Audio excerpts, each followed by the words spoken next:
آج کتنے لوگ مجھ سے رابطہ کرتے ہیں، یار کوئی کام میں ہاتھ ڈالو کام ہی نہیں ہو رہا، غربت، مہنگائی، بزنس ہی نہیں چل رہا. میں تو فون سنتا نہیں نا، اب کبھی کبھار فون سنتا ہوں. آج میں نے 4 فون سنے. ٹوٹل کتنے سنے؟ 4. ڈرائیو کر رہا تھا گاڑی، فون آیا، میں نے کہا چلو سن لو بیچارہ کیا کہہ رہے ہیں. کوئی ایک صاحب نے کہا، فون آیا، صاحب نے کہا حضرت کوئی بھی کام کرتا ہوں ہوتا ہی نہیں ہے، کاروبار کے لیے دکان کھولی نہیں چلی، کچھ اور بزنس شروع کیا نہیں چلا، یہ کام کیا نہیں چلا، بندش لگتی ہے. میں نے کہا بندش کچھ بھی نہیں ہے. میں نے کہا ایک بزنس کر لو بہترین ہے. میرا بیچارہ خوش ہو گیا. آج ہی کی بات ہے. میں نے کہا جس نے آپ کو کہا نا کہ بندش ہے، اس کا بزنس دبا کے چل رہا ہے، تو آپ سارے بزنس بند کر کے لوگوں کو یہ بتانا شروع کر دو کہ تم پر بندش ہے. نہیں آ رہی بات؟ یعنی آپ کی طرح اور بھی تو پریشان ہوں گے نا، جو اس سوچ میں ڈوبے ہوئے ہوں گے کہ یار ہمارا کام بھی نہیں چاہیے. تو ایک دکان کھول کے اس میں یہ کرو کہ یہاں جن چڑیل بھوت بھگانے کا کام کیا جاتا ہے مناسب ریٹ پر. سمجھ رہے ہو کہ نہیں سمجھ رہے؟ جتنا تگڑا جن ہوگا ریٹ اس کے اسی حساب سے، جتنی پاورفل بندش ہوگی تو اس کو کھلوانے کے لیے اس کے ریٹ اسی حساب سے. تو میں نے کہا یہ والا بزنس چلے گا آپ کا. تو میں نے کہا جس نے آپ کو کہا نا کہ بندش ہے، اس کا بھی کوئی بزنس نہیں چل رہا تھا، اس لیے اس نے آپ جیسے لوگوں کو بندش کے نام پہ لوٹنا شروع کر دی. تو جب میں نے جس اسٹائل سے کہا نا، وہ ایک دم کہکا لگا کے ہنسا. میں نے کہا جس نے آپ کو کہا نا بندش ہے، یہی والا بزنس کر لو، اس کا چل رہا ہے کہ نہیں چل رہا؟ آدھا تو آپ سے چل رہا ہوگا. تو ایک دم ایک دم زور سے ہنسا ہوا. میں نے کہا چلو بیچارہ اتنی ٹینشنوں میں تھوڑی سی تو ہنسی آئی نا اس کو. میں نے کہا بندے فندش نہیں ہے بھائی، کچھ کام کرو کام. میں نے کہا ایک تو اپنا عیب تلاش کرو، یا تو ایسی پروڈکٹ بیچ رہے ہوگے جس کی پبلک کو ضرورت ہوگی نہیں، یا ایسی پروڈکٹ بیچ رہے ہوگے جو ضرورت تو ہے لیکن 100 آدمی پہلے سے وہ بیچ رہے ہیں، یا آپ نے دکان کہیں گلی کے نکڑ میں اندر کہیں، نکڑ میں تو نہیں، اندر کہیں جا کے کھولی ہوگی، سامنے گندا نالا ہوگا، دوسرے والے کی دکان فرنٹ پہ ہوگی. یا یہ سارے کام ہوں گے، کسٹمر سے تمیز سے بات نہیں کر رہے ہوگے، اس کو دلچسپی نہیں دے رہے ہوگے، یا یہ بھی کر رہے ہوگے دکان کا جو لک ہے وہ اچھا نہیں ہوگا. پنجاب میں ایک حکیم تھے، بڑے ہی خاندانی حکیم، اللہ نے بڑی ان کو صلاحیت دی. میں 20 سال پہلے ان سے ملا، جیسے تھے نا 20 سال کے بعد بھی ویسے کے ویسے، جو چورن جہاں رکھا ہوا تھا وہیں کا وہیں رکھا ہوا ہے. حالانکہ ماہر بہت ہیں، نام نہیں بتاؤں گا کیونکہ میں کسی حکیموں کی دکانیں چلوانے کے لیے نہیں بیٹھا ہوا. لوگ پھر پوچھتے ہیں حضرت ہمیں اس حکیم کا نام بتا دیں. بہترین حکیم، مگر جو دکان 20 سال پہلے میں نے دیکھی تھی وہی 20 سال کے بعد بھی. تو میں نے ان کو، وہ ایک ایسی کھچڑی سی دکان نہیں ہوتی، کھچاڑا، بالکل جیسے انسان کا دل چاہے کہ حکیم صاحب کو کچھ صدقے کے پیسے دے دو. حقیقت ہے. اور میں نے بھی کچھ صدقہ کیا ان کے اوپر، صحیح ان کی حالت دیکھ کے. بڑے زبردست ماہر حکیم، بہت تجربہ، لیکن دکان کی حالت ایسی بنائی ہوئی کہ اس میں بالکل کوئی نہ بیٹھنے کے، پیشنٹ کے لیے کوئی کرسی ڈھنگ کی رکھی ہوئی ہے، آدمی پیشنٹ بیٹھتے ہوئے ڈرتا ہے کہ لڑک نہ جاؤں میں، خود بھی یہی حالت. پھر کوئی پیشنٹ آ کے بیٹھا ہے تو ایسے مل رہے ہیں جیسے اس سے پرانے بچھڑے ہوئے یار ہوتے ہیں. پیشنٹ کو لگتا ہے کہ ان کے پاس فالتو ٹائم بہت ہے. ان سب چیزوں کا مریضوں پہ اثر پڑتا ہے، اور مریضوں کو لگتا ہے یہ بیچارہ فارغ ترین آدمی ہے. تو مجھے خود کہہ رہے یار میرے ساتھ کے اتنے کروڑ پتی بن گیا، میں وہیں کبھی. میں نے کہا یہ تو ایسا دکان کا ایسی حالت ہے کہ چندہ دینے کا دل چاہتا ہے. تو یہ سب چیزیں اثر کرتی ہیں نا. تو دکان آپ نے ایسی بنائی ہوئی ہے، اس میں لوگ کہتے ہیں یار یہ پتہ نہیں کیا ہے. اور جو 2 نمبر حکیم ہم نے بہت سے دیکھے ہیں، جو 2 نمبر ہیں، آتا کچھ بھی نہیں ہے، دکان کا اسٹائل ایسا ہے اور اپنے بیٹھنے کا اسٹائل ایسے، نور لگا کے نا کریموں کا، ایسے منہ پہ ایسے نہا دھو کے، اور ایئر کنڈیشن روم، اور ایسی میز کرسی اور کاؤنٹر پہ بندے بٹھائے ہوئے 5-6 ادھار لے کے نا کہ یار جب چل پڑے گی تو تم اپنے گھر چلے آنا، ٹھیک ہے نا. سے بٹھائے ہوئے ہیں، اور ایسے زبردست ہر دوا رکھی ہوئی ہے، اور وہ ایسا آدمی جاتے ہی ایک سحر میں مبتلا ہو جاتا ہے، یار یہ ہیں کیا ماشاءاللہ ان کا بزنس ہے, یقیناً یہ بہت. پھر نفس کو نہیں پکڑ پکڑ کے یوں گھنٹہ, حالانکہ کخ بھی پتہ نہیں چل رہا ہوتا ان کو, ایسے ہی. جیسے میں نہیں بتایا تھا 2-2.5 ہفتے پہلے میرے پیٹ میں درد تھا, تو یہاں راستے میں ایک حکیم صاحب کے پاس میں چلا گیا, جا ہی رہا تھا, میں نے کہا راستے میں ہی پڑتے ہیں, تو ہم بیٹھ گئے ان کے پاس. اب انہوں نے میری نبض یوں کی نا, ابے نبض کو چھوڑو, میں بول رہا ہوں میرے پیٹ میں یہ گیس کا درد ہو رہا ہے, گیس اوپر کی طرف اٹھ رہی ہے, کوئی چورن چٹنی دے دو وقتی طور پر. میں کوئی مستقل تھوڑی آپ کا پیشنٹ ہوں, میں تو وقتی طور پہ چلو یار 7 اپ سے بہتر ہے کوئی چورن کھا لے آدمی. نہیں جی, وہ یوں کر کے نا مجھے کہتے ہیں آپ کا یورک ایسڈ بڑھ گیا ہے. تھوڑی بہت پڑھے لکھے ہم بھی ہیں. ہم نے کہا یورک ایسڈ کا اس سے کیا تعلق ہے بھائی؟ یورک ایسڈ سے گھٹنوں میں درد تو سمجھ میں آتا ہے, پیٹ کا یورک ایسڈ سے کیا ہو سکتا ہے؟ کوئی بہت دیر پا اثر ہو, لیکن تو وہ پھر میں نے کہا, اور میں نے یورک ایسڈ کا ٹیسٹ بھی کرایا ہوا تھا کچھ دن پہلے. میں نے کہا تو بالکل کلیئر ہے. انہوں نے کہا تو روزانہ اوپر نیچے ہوتا ہے. اب ظاہر ہے ایک جھوٹ چھپانے کے لیے 100 جھوٹ بولنے پڑتے ہیں. خیر اب یہ بیان ادھر کو نہ نکل جائے, تو انہوں نے کوئی دوائیں شوائیں لا کے دیں, 500 روپے فری پھوڑ کے مجھ سے لے لیے. وہ دوائیں بھی مجھے, میں نے دیکھا تو ایلوپیتھک دوائیں تھیں. وہ فلیجل کو کوٹ کے پتہ نہیں کوئی سیرپ بنایا ہوا تھا. ٹھیک ہے, فلیجل ہے نا پیٹ کی, ایک سے ایک فنٹر پڑا ہوا ہے. لیکن آپ اسٹائل دیکھو, لوگ تو بیوقوف بنتے ہیں ایسے لوگوں سے.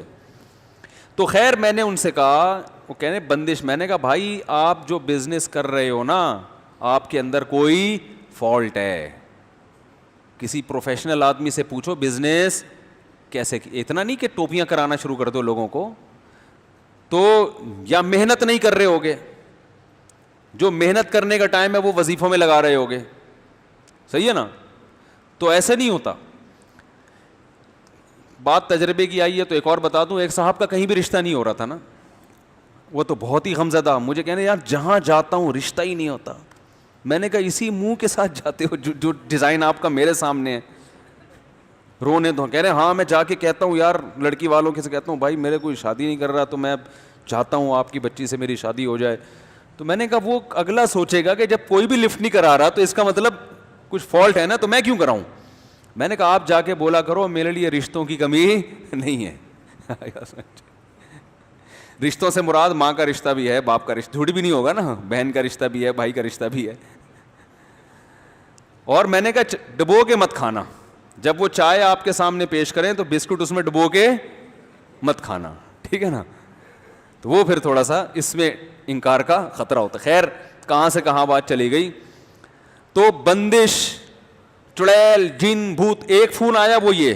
دوسرا فون آیا, میں وہ ڈرائیو کر رہا تھا تو بلوٹوتھ کے ذریعے سن سکتا ہے نا آدمی. میں نے کہا چلو سن لیتے ہیں, بہت دن ہو گئے. فون سے فائدہ یہ ہوتا ہے کہ یار لوگوں کا پتہ چل رہا ہوتا ہے کدھر کو جا رہے ہیں, تو اس لیے میں اس لیے بھی سن لیتا ہوں. پھر دوسرے صاحب بندے, وہ بھی حضرت کوئی بھی کام کر رہا ہوں ہو ہی نہیں رہا, کوئی بھی کام کر رہا ہوں ہو ہی نہیں رہا. تو میں نے دل میں سوچا ان کو بولوں کہ ہو رہا ہوتا تو مجھے تھوڑی فون کرتے, اس بہانے آپ سے ہماری کیا ہو گئی, گپ شپ ہو گئی. یہ والا کام آپ کا ہو گیا, کیونکہ لوگ مجھے فون کر رہے ہیں ہو ہی نہیں رہا, آپ نے کیا ہو گیا نا. تو یہ بات ہی غلط ہے کہ کوئی بھی کام کر رہا ہوں وہ ہوتا ہی نہیں ہے. یہ والا کام جو اتنا مشکل, وہ آپ کا کیا ہوا ہے, ہو گیا ہے. مطلب آپ نے خامخواہ میں مسلط کیا ہوا ہے, کوئی بھی کام کر رہا ہوں نہیں ہو رہا. تیسرا فون اٹھایا, وہ کوئی پتہ نہیں طلاق ولاق کا مسئلہ تھا. چوتھا اٹھایا, وہ بھی یہی, کام ہی نہیں ہو رہا. بندش اپنا, یعنی ایک دماغ خراب والی بات نہیں ہے, یہ پاگل بنا دیا. بندش بندش, جن, چڑیل, بھوت, بندش, جادو. او بھائی کو گورے کے بھی تو کام رکتے ہیں نا. گورا کیا کرتا ہے, بیٹھ کے سوچتا ہے کہ یار یہ کام کیوں نہیں چل رہا, اس کی وجہ کیا ہے. ان کے ماہرین بیٹھتے ہیں, مشورہ لیتے ہیں, پھر اس غلطی کو دور کرنے کی کوشش کرتے ہیں, اس فالٹ کو دور کرتے ہیں. گورا اگر روحانی ٹوپی ڈراموں کے چکر میں پڑتا تو میرے بھائی چاند پہ قدم نہ رکھتا. وہ ہر شکست کے بعد, آپ کو پتا ہے ایک روایت میں آتا ہے صحابہ کرام کی نا رومیوں سے لڑائیاں ہو رہی تھی. رومی یہی انگریز, ان کو پہلے روم سے ہے نا یہ, تو یہ تو بہت پہلے سے عیسائی تھے. تو صحابہ کرام کی بڑی لڑائیاں ہو رہی تھی, جہاں بھی جاتے تھے فتح ہوتی تھی. لیکن جب گوروں سے لڑائیاں ہوئی ہیں نا تو کبھی شکست اور کبھی فتح, پھر پلڑا برابر چلنا شروع ہوا ہے. تو ایک صحابی نے کہا کہ میں نے رسول اللہ صلی اللہ علیہ وسلم کی حدیث سنی, انہوں نے فرمایا کہ تقوم الساعۃ والروم اکثر الناس, قیامت قائم ہوگی اس وقت بھی رومیوں کی تعداد دنیا میں سب سے زیادہ ہوگی, ان کو شکست کے ذریعے ختم نہیں کیا جا سکتا. تو جب یہ حدیث سنائی انہوں نے کسی تابعی کو, تو انہوں نے کہا کہ نبی نے اگر یہ فرمایا ہے کہ رومی بہت ہوں گے تو یقیناً ان کے اندر کوئی ایسی خاصیت ہوگی جس کی وجہ سے یہ قیامت تک باقی رہیں گے. آپ کو پتہ ہے مسلمانوں کی بہت سی ایسی قوموں سے جنگیں ہوئی ہیں کہ ان کا نام و نشان ختم, بڑی بڑی قومیں ہی ختم, کیونکہ پھر وہ نسل چلی نہیں ان کی آگے, غلام بن گئے اور پھر آہستہ آہستہ مینورٹی میں آتے آتے مارکیٹ سے شارٹ, یا دوسری قوموں میں کنورٹ ہو گئے, مذہب چینج ہو گیا ان کا. عراق عربی ملک تھوڑی تھا, عراق جو ہے نا عربی ملک تھوڑی تھا. آج کون سا ملک ہے عراق؟ عرب ہے نا. تو اس سے پتہ چلتا ہے یہاں کی اصل قوم کا تو پتہ ہی نہیں کہاں گئی وہ, یہ تو سب عرب بن گئے. مصر عربی ملک تھوڑی تھا, اب کیا ہے؟ عرب کنٹری ہے. الجزائر, مصر, سوڈان, یہ کوئی بھی ان میں سے عرب کنٹری نہیں تھا, یہ تو سارے عرب بن گئے جب اسلام آیا یہاں پہ. پوری قوم ہی ختم, مار مار کے کسی کو ختم نہیں کیا, یعنی ان کا کلچر ہی بالکل ختم ہو گیا. تو لیکن آپ صلی اللہ علیہ وسلم کی روایت انہوں نے پیش کی کہ رومی کیا ہیں؟ سب سے زیادہ. تو وہ تابعی کہتے ہیں کہ میں نے تجسس کیا کہ اگر نبی نے ان کے بارے میں کہا, یہ اس روایت کی مجھے سند کی زیادہ اچھی تحقیق نہیں ہے, میں نے بہت بڑے عالم سے سنی ہے یہ روایت, لیکن اس سے جو مضمون ثابت ہو رہا ہے نا وہ بہرحال درست ہے. تو وہ کہتے ہیں کہ میں نے ان کے اندر گھس کے تحقیق کی کہ ان کے اندر کون سی ایسی خوبی ہے جس کی وجہ سے ان کو ملیامیٹ کرنا ممکن نہیں ہے. یہ رہیں گے, کبھی ان کا پلڑا غالب تو کبھی ہمارا پلڑا غالب, ایسے شکست نہیں ہوگی جیسے دوسری قوموں کو ہوئی ہے. کون سی ایسی کوالٹی ہے ان میں؟ تو انہوں نے جب جاسوس بن کے گئے نا, سروے کیا, تو انہوں نے کہا کہ ان کے اندر خوبی یہ ہے کہ جس غلطی کی وجہ سے ان کو شکست ہو جائے, دوبارہ اس وقت تک جنگ نہیں کرتے جب تک اس غلطی کی تلافی نہ کر لیں. یعنی ایک غلطی کو دوسری مرتبہ, بولو نا بھائی, نہیں دہراتے. بات آ رہی ہے سمجھ میں؟ وہ دیکھتے ہیں یہ فالٹ یہ کہاں سے پیدا ہوا ہے, یہ ہوا کیوں ہے, اس غلطی کو دوبارہ نہیں دہرائیں گے. اور اب میں آگے اس پہ اپنا تبصرہ کر رہا ہوں اس روایت پہ. مسلمان کے تنزل کا نتیجہ یہ ہے کہ ایک غلطی کروڑ, 100 کا لفظ ہلکا ہے, کروڑوں مرتبہ کرے گا, اس غلطی کی تلافی کی کوشش نہیں کرے گا. استخاروں میں نکالے گا اپنے ٹائم کو, وظیفوں میں نکالے گا, روحانی ٹوپی ڈراموں میں برباد کرے گا. ایسے ایسے لوگوں کے حالات سامنے آ رہے ہیں. او بھائی تم سے ایک غلطی ہوئی ہے تو سیکھو تو صحیح کچھ اس سے, کہ اب یہ نہیں کرنی. میں کورونا کے موضوع کو ختم کر چکا ہوں, لیکن ایک مثال کے لیے, جس گھر میں کورونا سے موت ہوئی ہے نا, وہ کمبخت بھی احتیاط نہیں کر رہے. مر گئے, ان کا باپ مر گیا, ماں مر گئی, بھائی مر گیا, بہن مر گئی, مگر کہہ رہے یہودی سازش ہے. یار تمہاری قسمت میں خدا کی قسم ترقی نہیں لکھی, تم یہ فضول باتیں کرتے کرتے ہی دنیا سے مر جاؤ گے. تم لوگوں کے جنازوں سے عبرت حاصل نہیں کر رہے, تمہیں ابھی بھی بتانا پڑ رہا ہے کہ یہ ایک حقیقت ہے. بھائی کتنا ٹائم ویسٹ ہوتا ہے نا ایک چیز سمجھانے میں. باقی دنیا کو دیکھو, حکومت ایک اعلان کرتی ہے, ڈاکٹر اعلان کرتے, پوری قوم ایک جگہ جمع ہوتی ہے کہ نہیں ہوتی؟ ہر ملک میں ہو رہا ہے, پوری قوم ایک جگہ. جہاں مسلمان ہے نا وہاں 6 قسم کے مسلک سامنے آئیں گے. پہلا مسلک یہ کہ ہے ہی نہیں, یہ سرے سے کوئی مرض ہی نہیں ہے, سب بنایا ہوا ہے, ڈرامے بازی. او بھائی تو کیا محقق ہے کہ WHO میں بیٹھتا ہے تو کیا جا کے؟ ابے WHO تو ویسے ہی یہودیوں کی تنظیم ہے. ابے WHO نے تو ویسے ہی قسم اٹھائی ہوئی ہے بیڑا غرق کرنے کی مسلمانوں کا. تو یار یہ مسلمانوں کی نہیں تو ساری دنیا کا بیڑا غرق ہو رہا ہے. ایک مولانا صاحب سے میری بحث ہوئی, وہ کہہ رہے ہیں یہ سارے ڈاکٹر WHO ان کو الو بنایا ہوا ہے. میں نے کہا میڈیکل سائنس ڈاکٹر کی فیلڈ ہے, ان کو سب کو الو بنا لیا, اور مولانا کی فیلڈ میڈیکل سائنس بالکل بھی نہیں ہے, اس کو سب پتہ ہے میڈیکل سائنس کے بارے میں. یار یہ کھوپڑی یعنی پاگل ہو جاتا ہے آدمی ایسے لوگوں سے بحث کر کر کے نا, مجھے تو غصہ آنے لگتا ہے. یہ دیندار لوگ باتیں کر رہے ہیں, میں ایک محفل میں تھا, ایک داڑھی والے بھائی, اور یہ نہیں کہ سارے ہیں, تو اللہ کا شکر ہے جو سندیدہ علماء ہیں, جو بڑے حضرات ہیں, وہ سمجھدار ہیں, وہ جانتے ہیں کہ کیا کہنا ہے کیا نہیں کہنا, لیکن ایک دین پہ آنے کے بعد ایک مزاج ایسا بن جاتا ہے کہ گراؤنڈ ریئلٹی کے خلاف جتنا بولو گے اتنا مشہور ہو گے آپ. یہ ایک مزاج چل رہا ہے مارکیٹ میں, جدھر پوری قوم جا رہی ہے نا, آپ نے کیا کرنا ہے, کوئی الٹی تحقیق لے کر آنی ہے مارکیٹ میں, حالانکہ آپ اس تحقیق کے اہل بالکل بھی نہیں. آپ کو میڈیکل سائنس کے کتابوں کا نہیں پتا, آپ کو اس وائرس کا نہیں پتا, آپ کو WHO کا بھی نہیں پتا ہے, آپ کو یونائٹڈ نیشن کا بھی نہیں پتا ہے کہ وہ ہے کیا. خود یہودی کو کم بہت کو نہیں پتا ہوتا کہ یار میں اتنا بڑا سازشی ہوں. کورونا کے خلاف سب سے پہلے احتجاج اسرائیل میں ہوا ہے, سمجھ میں آ رہی ہے بات, اور یہودیوں نے کیا ہے کہ یہ ہمارے خلاف سازش ہے. اب آپ کہہ سکتے ہیں کہ وہ اس لیے کہ تاکہ لوگوں کو پتا چلے کہ یہ پتہ ہی نہ چلے کہ ہم نے سازش, وہاں کے بھی مذہبی رہنماؤں نے کیا ہے. تو خیر یہ میرا ٹاپک نہیں ہے, کورونا بہت ہو گیا, جس نے عمل کرنا ہے احتیاط کرے, نہیں کرنا بھاڑ میں جائے, اس کی مرضی ہے. میں صرف سمجھانے کے لیے, اور باقی چیزوں میں صحت کے حوالے سے دیکھ لیں, احتیاط کے حوالے سے دیکھ لیں. کسی مسجد میں امام کے قتل ہونے کا خطرہ ہو, مشہور ہو, وہ اگر احتیاط کی بات کر لے نا بھری محفل میں, فوراً توکل کی باتیں ہیں کہ موت تو جس دن آنی ہے آئے گی. کہتے ہیں کہ نہیں کہتے, موت تو بھائی ایک دن آنی ہے, ان احتیاطوں سے کچھ بھی نہیں ہوتا. کمبخت اپنی دکان پہ کیوں تالے ڈالتے ہو؟ یہ باتیں ہوتی ہیں کہ نہیں ہوتی ہیں؟